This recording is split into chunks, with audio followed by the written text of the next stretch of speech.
section 5.3, right? Ratifying the Constitution, went through the convention, why we did it, why we wanted to do it, all the things, steps going into it. Here's the actual ratification of it, right? So the lesson objective here is to understand the debate over the Constitution after it's written, right? And also, why is the Bill of Rights so important? Why does the Bill of Rights become such a flashpoint, such an important piece of discussion, debate going into the constitutional ratification?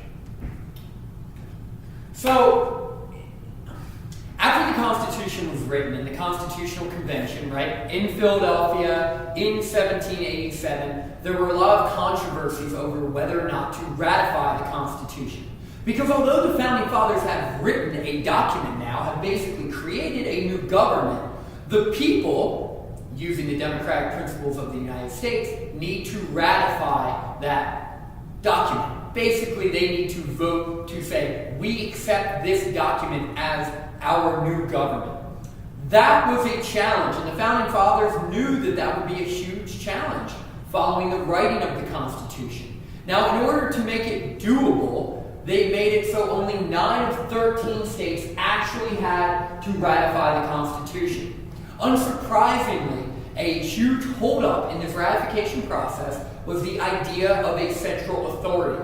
Many Americans at this time argued that they just fought a revolutionary war to get away from a government that was too powerful, and this Constitution is now going to make the government too powerful. We've already spoken about the different problems with the Articles of Confederation, but some of the changes the Constitution made is it added a judicial system, it added another house to the legislature or Congress, right? That would be the Senate. And it added, more importantly than anything else, a president and an executive branch.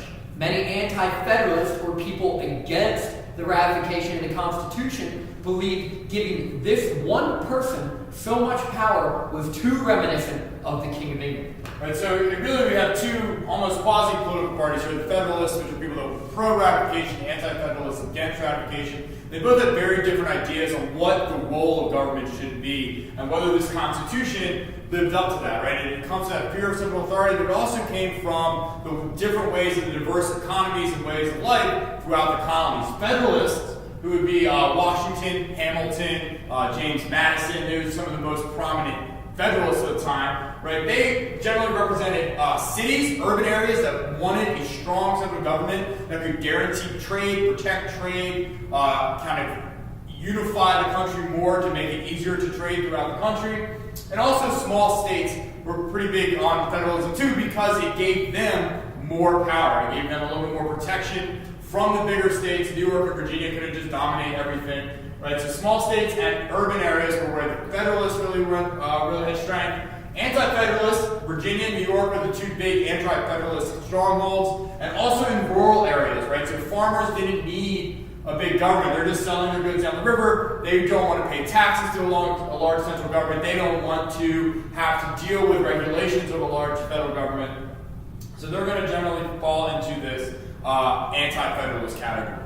Another thing to keep in mind is that the anti-federalists, many of them in rural areas. Now, if you were to tell a farmer in, western North Carolina that we're going to have a federal government and the capital is going to be all the way up in New York City or, what is now Washington, D.C., that person's going to say, how can that government, a government that covers all of these colonies, how can they possibly have my interest at heart? So much of the motivation for the anti-federalists was the idea that one government throughout this vast territory cannot possibly properly attend to the issues that each individual has.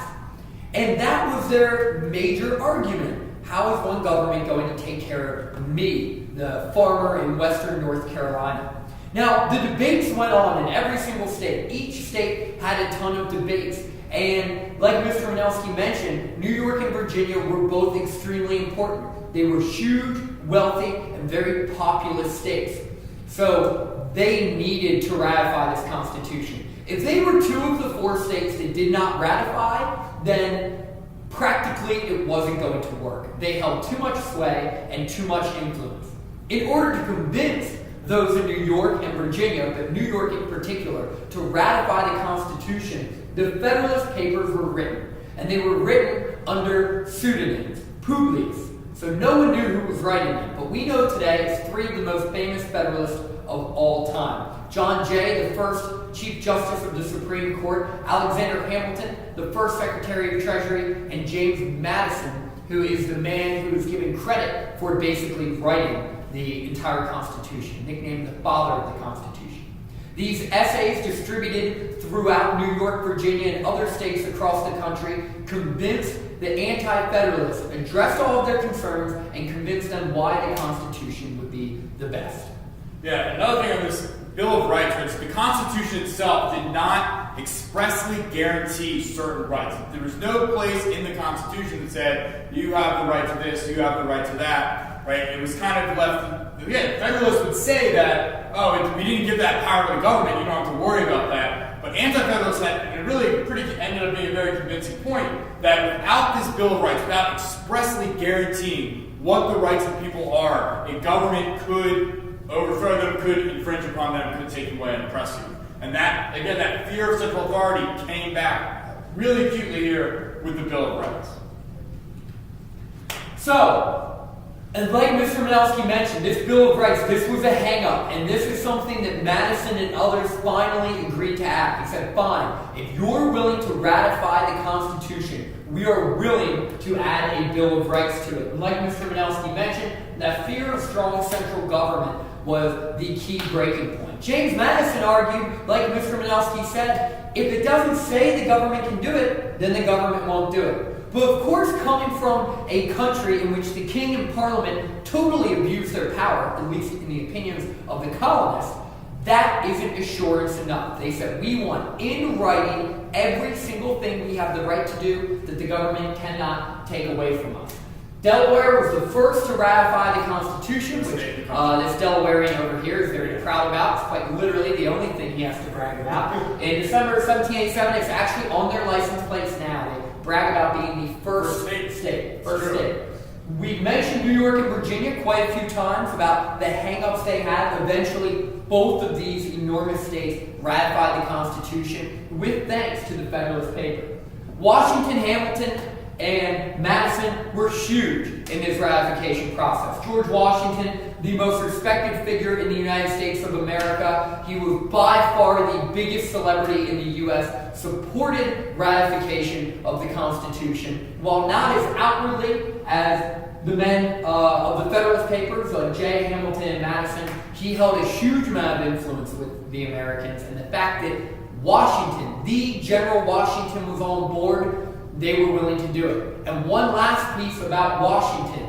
Everyone feared the power of the president. And by everyone, I mean the anti-Federalists.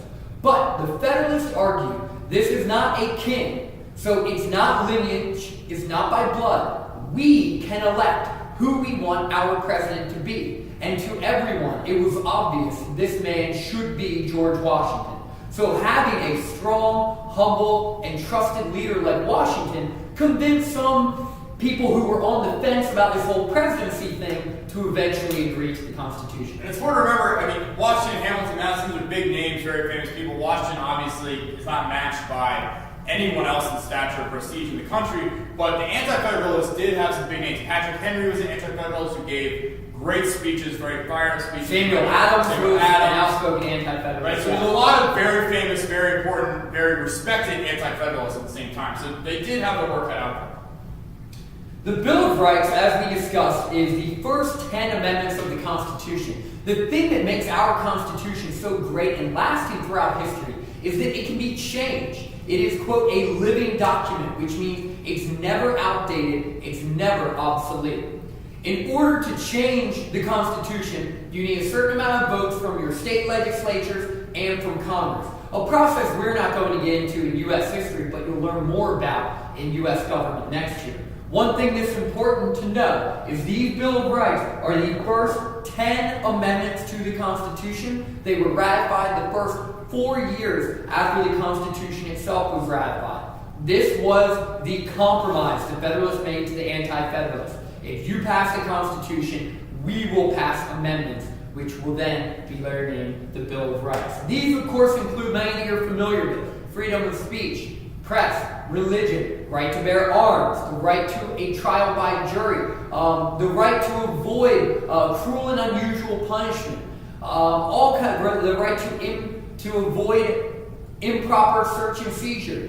Additionally, the 9th and 10th Amendment expressly said all powers that are not in this document are reserved, the 10th Amendment especially says this, reserved to the states. And this balances out the power of that strong federal government everyone was afraid of, while saying, look, if it's not in here, the states have that power. If you have any questions, please feel free to ask any of your history teachers, and they will be more than happy to clear it up.